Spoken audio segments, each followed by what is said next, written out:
Good afternoon, and a warm welcome to our alumni and alumnae who are joining us from all around the world today. My name is Elke Weber, and I'm the Gerhard Andlinger Professor in Energy and the Environment. On behalf of the Andlinger Center, I would like to welcome you to our panel session today, Tackling the Complexities of the Energy Transition, the Princeton Approach.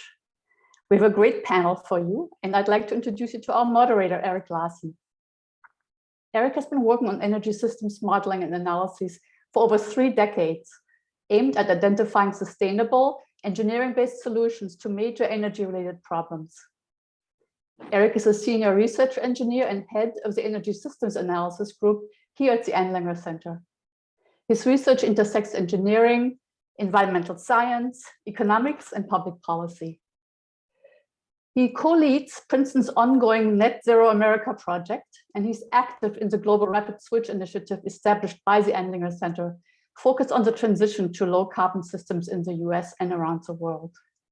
Eric's long involvement in the transdisciplinary energy systems research community provides him with a unique perspective on where we have been and where we're headed on the path to accelerating global decarbonization efforts. I'm pleased he and our other panel members are able to share the insights with you today. Thank you, Eric, and over to you. Great, thank you very much, Elke, and good afternoon. Let me add my welcome to everyone. As Elke alluded, I've been part of the Princeton Energy Systems research and teaching activities since the mid-1980s, and research tools and methods have evolved, as you can imagine, over these nearly 4 decades, but the overarching motivation for Princeton's research has not changed. And that motivation is to help find ways to meet the ever-growing worldwide demand for the services that energy provides, while also solving serious energy-related problems, including air pollution, energy poverty, energy insecurity, and the most existential of all energy-related challenges, climate change. Today's panelists are all relatively new arrivals to Princeton, and they'll be sharing a bit about their own energy systems research and offer a glimpse into the next phase of Princeton's energy systems research enterprise. And just to provide a bit of context, I'm going to take just a couple minutes to run through a brief history of energy systems research at Princeton. Our panelists are standing on the shoulders of giants who launched energy systems research at Princeton on the heels of the first Earth Day as the nation's environmental consciousness was awakening. Princeton established the Center for Energy and Environmental Studies in the School of Engineering in 1971. The first director, Professor Irv Glassman, recruited Professor Robert Socolow, now emeritus, and who many of you may know, to build a multidisciplinary research program on energy and the environment. Bob and the team he assembled put Princeton's energy systems research on the world's map. Studies done by the center were influential in national and international energy and environmental policy making. As awareness of the serious risks of climate change grew in the 1990s, Rob Socolow teamed up with Professor Steve Pacala in ecology and evolutionary biology and co-led the creation in the year 2000 of the Carbon Mitigation Initiative within the High Meadows Environmental Institute on the CMI, as it was called, then became, or is still called, then became the center of gravity for energy systems research on campus until about 2015, when the director of the Andlinger Center for Energy and the Environment, Lynn Liu, established applied energy systems analysis as a research concentration for the Andlinger Center. Today, Princeton's energy systems researchers are housed primarily in the Andlinger Center, but continue trailblazing collaborations with the CMI and High Meadows Environmental Institute and other units across campus. The recent joint Andlinger High Meadows Environmental Institute study, Net Zero America, Potential Pathways, Infrastructure and Impacts, continues the now 50-year tradition of impactful energy systems research. This study, which provides a high-resolution blueprint for decarbonizing the US economy by 2050, has drawn interest and extensive engagement from governments, multilateral organizations, nonprofits, philanthropies, and private companies across energy, banking, and other sectors. So with that as a brief history of 50 years, the background, let's turn to the panel. Each of our panelists is going to offer 5 minutes of comments, and then we'll turn to Q&A and discussion. Please use the Q&A box to post questions you would like the panelists to address, and feel free to post questions as the panelists are speaking, We'll come back to them once the panelists have finished their remarks. The chat box is also available for posting comments, but please use the Q&A box if you want to pose questions to the panel. Okay, I'm going to briefly introduce our three panelists in order which they will speak, and then I'll hand the controls over to them for comments. First up will be Associate Professor Christos Maravelias, who holds a joint appointment between the Andlinger Center and the Department of Chemical and Biological Engineering. Christos joined Princeton last summer from the University of Wisconsin at Madison. His research interests are in the area of process and energy systems engineering and optimization. Next up will be Dr. Erin Mayfield, who is a second-year postdoctoral fellow in the High Metals Environmental Institute. Erin received her PhD from Carnegie Mellon's. Her research focuses on developing multi-objective computational models that integrate techno-economic, environmental, and socioeconomic objectives to inform energy and industrial system transitions in the context of climate change. And third will be Dr. Chris Gregg, who was appointed as a senior research scientist with the Andlinger Center in 2020, moving from the University of Queensland in Australia. Chris came to academia after a 25-year career in the private sector, where he held executive roles in the energy resources and construction industries. Trained as a chemical engineer, Chris is a fellow of the Australian Academy of Technology and Engineering. So we have a diverse and distinguished panel, and without further ado, I'm going to turn it over to them for the next 15 minutes to give some remarks to kick us off. So Christos, you're first up, please.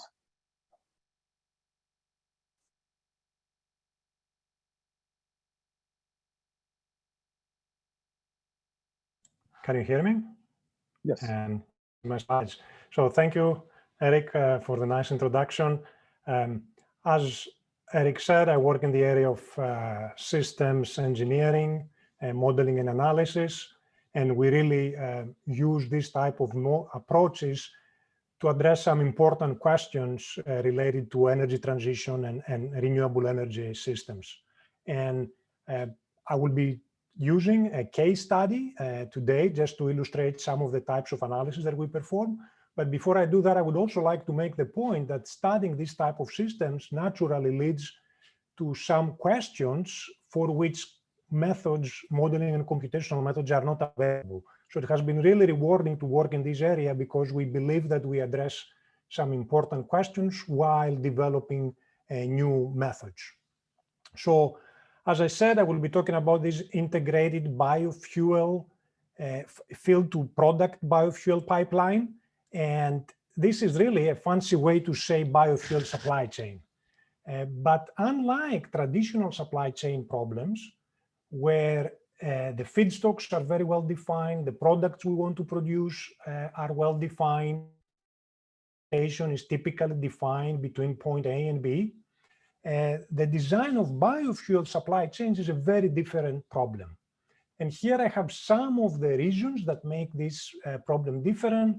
For example, you have very different feedstocks, different bioenergy crops. These can have very different costs, different availability. They are converted to biofuels in different ways. In addition, they are distributed. So we do not have the transportation is not from an oil well to a refinery, but it's from hundreds of harvesting sites to a biorefinery. Also, the infrastructure is not defined yet, which means that we have still the option to design and, for example, select the areas where we would plant these bioenergy crops. We would not want to compete against food, so the idea has been proposed that we will be using marginal lands for these bioenergy crops. But marginality of lands has many different definitions, and I will be discussing that in a second. And in addition, we have a lot of uncertainty from year to year, and that does not account for major uncertainty due to climate change. So just to show why this problem is a little bit different, in these maps of Wisconsin show availability of marginal lands depending on what definition we use. So if we think about low capability land, it appears that we have higher availability of this type of land in the northern part of the state, which would lead to a supply chain that would be focused on the north side. But if we use some different definitions, the supply chain would be completely different. In addition to that, this is simulated availability of a specific biomass, switchgrass, across the Midwest. And as we can see, Iowa compared to northern Minnesota or northern Michigan are very, very different. So the supply chain and the sustainability and all the metrics that we use, economic or sustainability, are going to be very different. So how do we address this problem? What we are doing in our research as part of a center funded by the Department of Energy, we are part of a multidisciplinary team, which includes researchers in the area of geography, plant sciences, and chemical engineering. So we start with identifying what lands are available. This becomes an input to these very detailed crop simulation systems that have been developed over the years by plant and soil scientists. And the outcome of this work would lead to some crop data. So what is available and where and how much over many years. This then has to be combined with some spatial data. What's the transportation network? Which are good locations for installing biorefineries, for intermediate processing depots.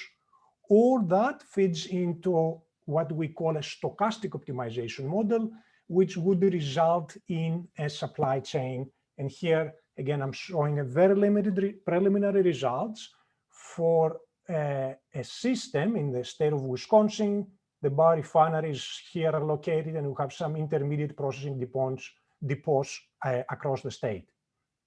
Now, what I have described so far, actually, it might look like a lot of work, and it has been a lot of work, but it's a very, very small fraction of what has to be done to address these questions. And I want to close maybe with a couple of points that would lead also to the discussion by the following speakers. The first one is that I have talked about uncertainty around the yield from year to year, but there are other types of uncertainty, for example, socioeconomic uncertainties, and Erin will be discussing about this point. Also, once we have calculated what's the cost for producing biofuel at a given part of the country using specific types of lands, and what's the environmental impact, we would then have to turn that into policies, and that's something trivial. And then finally, what I have described here is for a given feedstock, for a given land definition in only one state. That would have to be repeated for multiple definitions of marginal lands, different bioenergy crops in bigger regions. And this is only for biofuels. It would actually have to be this level of analysis for other renewable energy systems. So the scale of what we would like to do, it's really, really enormous. Chris will be talking about that. These are the reasons, some of the bullets here and some of the points that I'm describing here, that I really decided to come to Princeton, because all this research is being carried out here, and I'm really, really excited to work with colleagues in other disciplines to address these important problems. So that's all I had. Thank you for your attention. And I'm looking forward to our discussion in the second part of the session. Thanks very much, Christos. Okay, Erin, you're up next.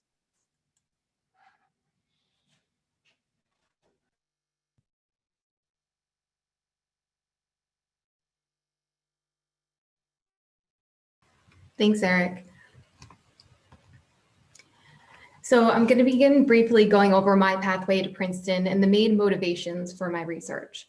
So I grew up in New Jersey, and one of my earliest memories is an industrial accident where a munitions plant that was located adjacent to my neighborhood exploded. And I lived down the road from an industrial facility in one direction, and a couple blocks in the other direction was another industrial facility, and had respiratory problems throughout my early childhood. And so these early experiences led me to devote my academic and professional career to energy and environmental systems.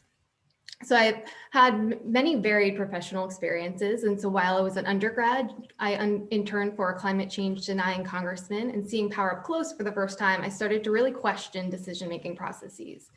Then my first job out of college was remediating contaminated sites in New Jersey, many of which were in low income and minority communities, which would be considered overburdened communities had there been environmental justice regulations at the time. So the map on the left here shows the distribution of contaminated sites in New Jersey, and the map on the right shows the location of overburdened communities under a recent environmental justice regulation. So this job was formative in many respects and reinforced my growing understanding that people often make uninformed decisions that can directly impact people's health and the environment. And I realized that there were many systemic problems with our regulations that didn't deal with cumulative impacts and were very short-sighted. Since then, I've gotten a couple more degrees and worked in a variety of different capacities, spending some time at the EPA working on federal rulemakings, and as a consultant providing strategic and technical support in relation to the Deepwater Horizon oil spill, developing models to value natural resources and ecosystem services. And so the collection of these experiences very much shaped my understanding of decision-making and the often competing objectives of different stakeholders, and the multiple political and social factors that influence decision-making, often transcending the purely technical and economic factors. So I approach my research very clear-eyed about how decisions are made. And so the focus of my research is developing computational tools to better support infrastructure system design and decision-making. And so, as Eric mentioned, we did the large-scale study, the Net Zero America project, where we modeled least cost technical pathways to achieve net zero emissions in the US by mid-century. And so the team also performed downscaled spatial modeling for several types of infrastructure. And to give you an indication of these spatial planning models and the scale of these transitions, I'll show a brief example of the build out of wind, solar, and transmission for one of these potential pathways to achieve net zero emissions. So in this figure, I showed the current system distribution of utility scale solar, wind, and transmission infrastructure in 2020. And so this is what it looks like, potentially could look like in 2050. And so these types of infrastructure transitions have the potential to transform landscapes, state and local economies, and livelihoods. And so these spatial planning models and siting decisions, as we modeled them here, are based on least cost principles or heuristics. And in reality, multiple social environmental factors, in addition to economic objectives, shape these infrastructure system transitions. So in the case of wind, for example, there are impacts on physical landscapes. There may be local opposition because of fossil fuel incumbency, potential for visual impacts, and general mistrust in institutions. So the main thesis of my research is that sustaining and transforming systems entails balancing multiple and often conflicting and evolving objectives and constraints of diverse interacting stakeholders with heterogeneous preferences. So I developed computational tools to support decision-making while incorporating multiple objectives. So whereas most energy systems optimization and planning models focus on least cost or profit maximization objectives, a large part of my research is focused on how do you operationalize and integrate non-cost objectives such as social equity into our modeling and planning frameworks. So how do we design our infrastructure system to address multiple objectives? So I developed what's called the multi-objective equity model, MO, which is a planning optimization model that incorporates different objectives. I originally developed this model PhD in the context of natural gas value chains from production to end use in the Appalachian Basin with a focus on employment, impact, and equity objectives. So, and I've since expanded to include other technologies and objectives. And a large part of my future research agenda is focused on further building out this modeling framework and building new computational tools that incorporate non-cost objectives. Thanks.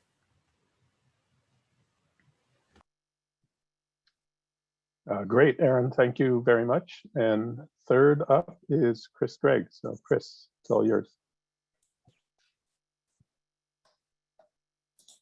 Thanks, Eric, and thanks everybody for joining. So I have a somewhat unconventional pathway to Princeton. I started life as a small founding CEO 40 odd years ago, which actually became a relatively large company, which I sold in towards just before 2000, and then joined the energy sector. The way I would describe my background is that I have been a builder, a developer of projects in the developing world initially, and then into the developed world around different countries throughout the world. And I would say that when I became an academic, my obsession was with scale and pace. The amount of change that needed to happen to meet our environmental goals was really quite extraordinary across many moving parts. And as Erin pointed out, with many competing criteria in the decision-making. And so, my interest was really trying to get a handle on how do we actually make these transitions happen. What attracted me to Princeton was that as someone who spent a career in business in different geographies and cultures, a multidisciplinary approach was really critical. And this is what the Andlinger Center and Princeton did. It brought a diverse range of individuals from scientists and energy systems modelers to demographers and psychologists and economists. And I really think this is the secret to solving these problems.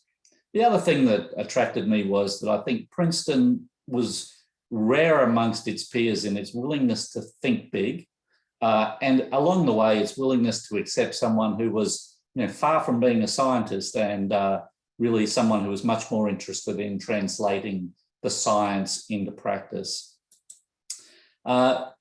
Eric talked about it, Erin talked about it, this Net Zero America project, which really has made quite a splash. And we like to think of it as a blueprint, but the reality is it is just the start, right? Until, it represents really, I think, the most thorough, rigorous, high resolution analysis of an energy transition we've seen before. But nothing has started yet. And so what is it going to take to translate that into real action beyond policy and into assets on the ground? Just by way of example, we developed these 5 net zero pathways. This is for electricity, just one sector. Christos talked about the fuel sector, which is vitally important as well, and was a core pillar of our scenarios. But this particular example here just shows different technologies, none of which we can be confident would occur, but all of which show relatively large expansions of electricity generation. But of course, what does 10,000 terawatt hours really mean? What does this amount of nuclear really mean? These things are relatively obscure to, I would say most folks. And so what we then set about doing is saying, well, what does this mean in terms of delivery? So all of our modelling exercises, essentially when we need a particular energy service, it appears instantly in full commercial operation. But the reality is the sequence of events that goes to putting an asset on the ground is an extensive project construction and commissioning period, a financing period, where a decision often involving multiple stakeholders and a number of financial institutions takes place. And then a sequence of different decisions, conceiving, options analysis, siting, detailed engineering, permitting, and the raising of funds. And so it's this sequence and the mobilisation challenge that interests me most. And in that context of Net Zero America, just to frame the scale of challenge we're talking about the 10,000 terawatt hours that I mentioned. By 2030 alone, we're talking about siting and building and having in service 600 gigawatts of new utility scale wind and solar projects. That's likely to be 4,000 large scale projects that are actually operating. That's likely to take $2.7 trillion of capital to be spent. And the lead times in the United States today to put those sorts of assets on the ground ranges from 4 to 8 years. So we've got 4 to 8 years of lead time on 4,000 projects, which actually have to be in service by 2030. And we have to deliver the transmission that's that's going to be needed to support those projects, which is a 6 to 15 years for those more complex projects. And that's just the electricity sector. We need to do similar things in the fuel sector that Christos talked about, the CCUS sector, and so on. And so, my real interest is in the social, the policy, the engineering, the infrastructure, and the financing side, the decision side of translating our models into real world outcomes. Thank you.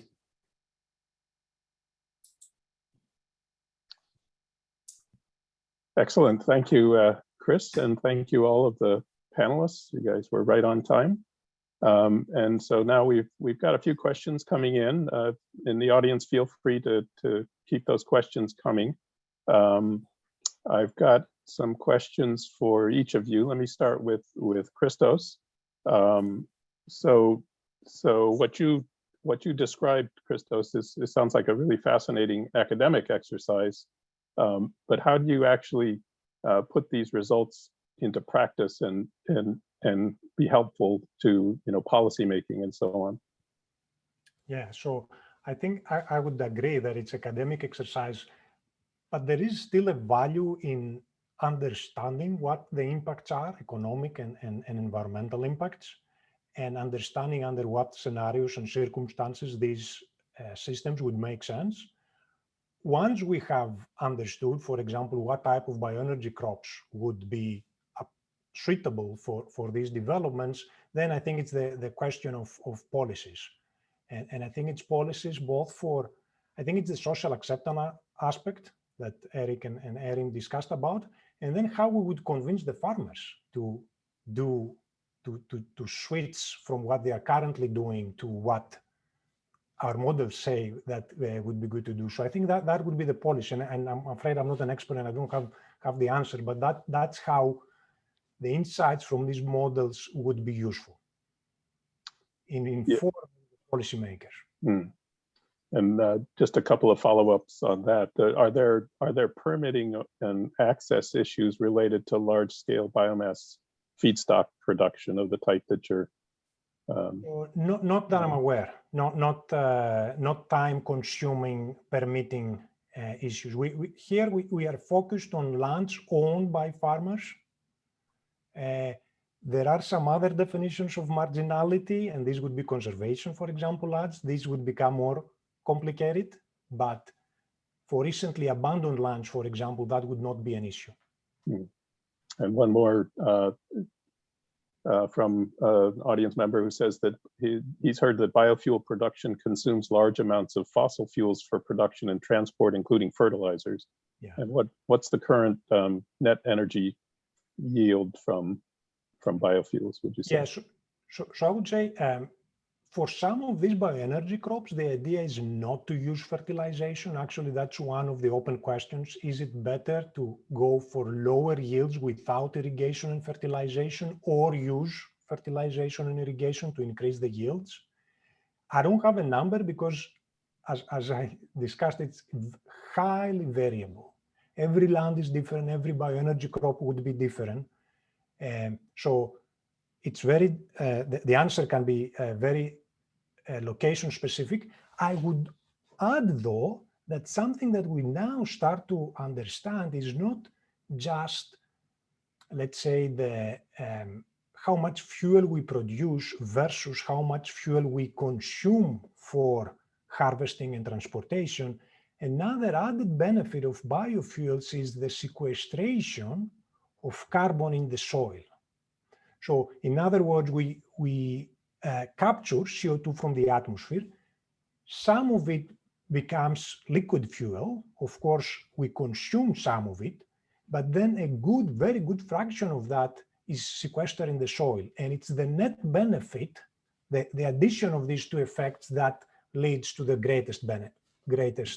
So the systems where we can have high soil sequestration are the ones that would have the biggest sustainability benefit. Good, thank you.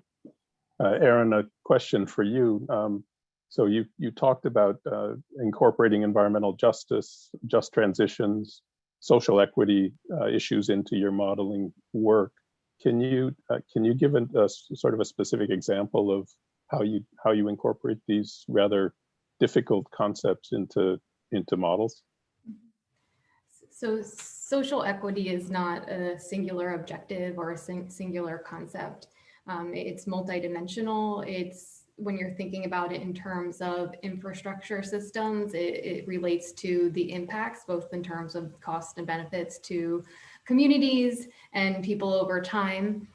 So one example in the case of modeling the natural gas system in the Appalachian Basin, I incorporated objectives related to air pollution and in employment, and given our decisions of design decisions and siting decisions across the supply chain. So for example, you could derive an objective in an optimization model where you're trying to minimize air pollution related deaths in low income or vulnerable communities. And then that would then dictate where you site infrastructure or how much you produce, for example. And you can operationalize all different types of objectives. And of course, many elements of social equity you can't put into math, right? But certain things that you can, and then use these types of insight from these modeling frameworks to help design policies that really center on social equity type objectives. And you mentioned in your talk that you've done in your PhD work, you were focusing on the Appalachian region. Can you say something about what the impact has been of your work in that region? Mm-hmm. So in developing kind of these computational tools, I would say throughout the modeling process itself, there was constant engagement with stakeholders and both at upstream firms, different environmental groups, political groups, to try to design models and outputs that could be useful in decision making. So there was a kind of a co-production of knowledge with community members and different stakeholders. So we did a lot of historical work before we modeled the future system design pathways, and a lot of the historical work was kind of featured in broader media within the region. And our point was to help provide some facts regarding the trade-offs between things like air pollution, climate, and employment in the very contentious debate over natural gas development in the region. And it really did that. And it helped kind of motivate some additional conversations with various different stakeholders and kind of putting it in front of people. These are the trade-offs. This is what people say they are, but these are actually what the trade-offs are implied by our decisions. Great, thank you. So there's a couple of questions that I'm going to bundle together that I'll start with directing to Chris.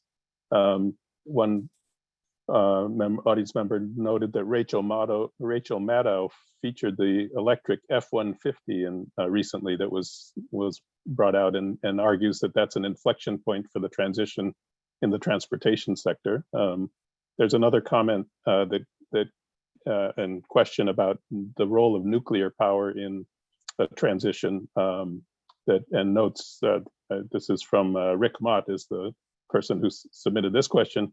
He's familiar with the Pacala and Sokolow Wedges paper from nearly 20 years ago now, where nuclear was included. But what's potentially the role of small modular reactors in a net zero future, Chris? And sort of to tie it all together in a question, Joe Biden has announced emissions targets for 2030 to cut emissions in half relative to 2005.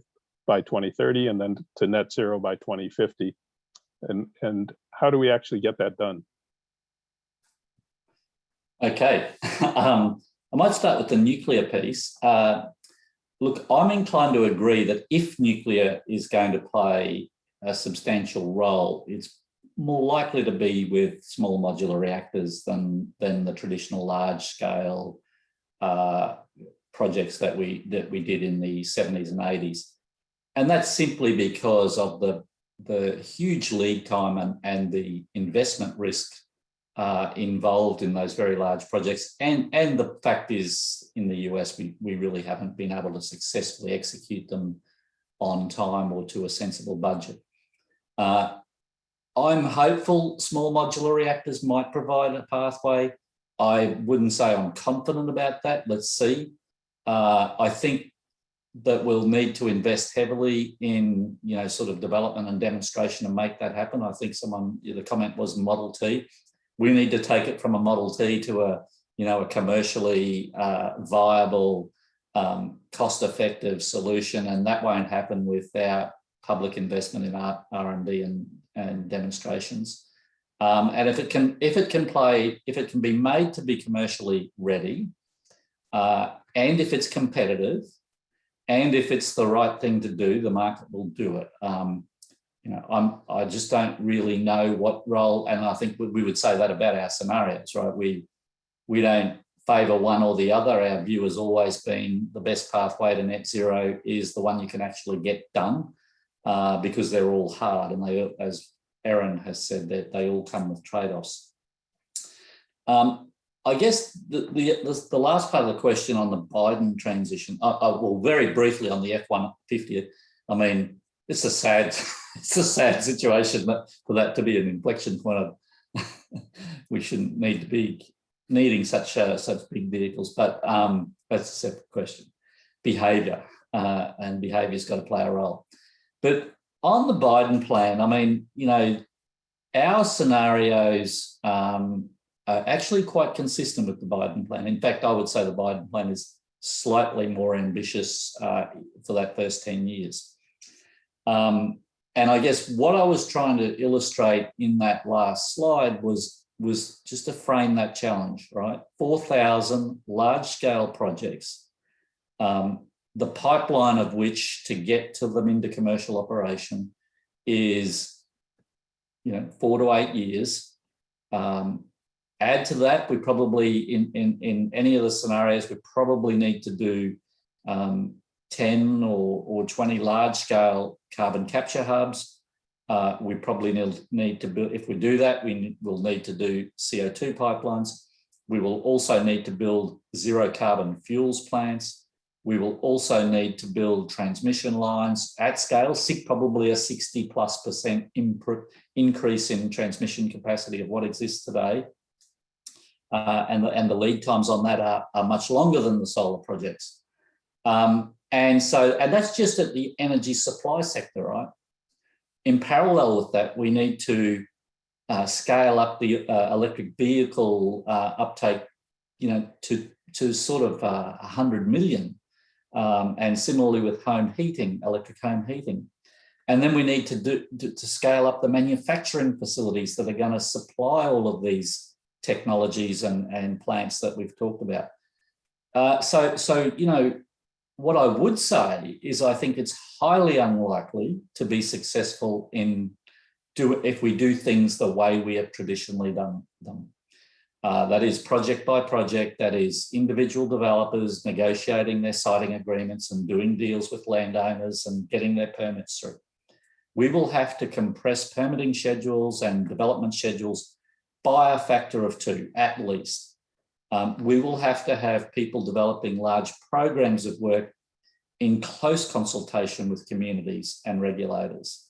It is going to take a very different public-private relationship and community relationship to the one that we've seen traditionally. So that doesn't give you an answer other than to say, this is a grand challenge, and unless we really tackle it front on and really think about the model, I think, call it mission net zero, I think we will fall short unless we change dramatically how we're thinking about the exercise.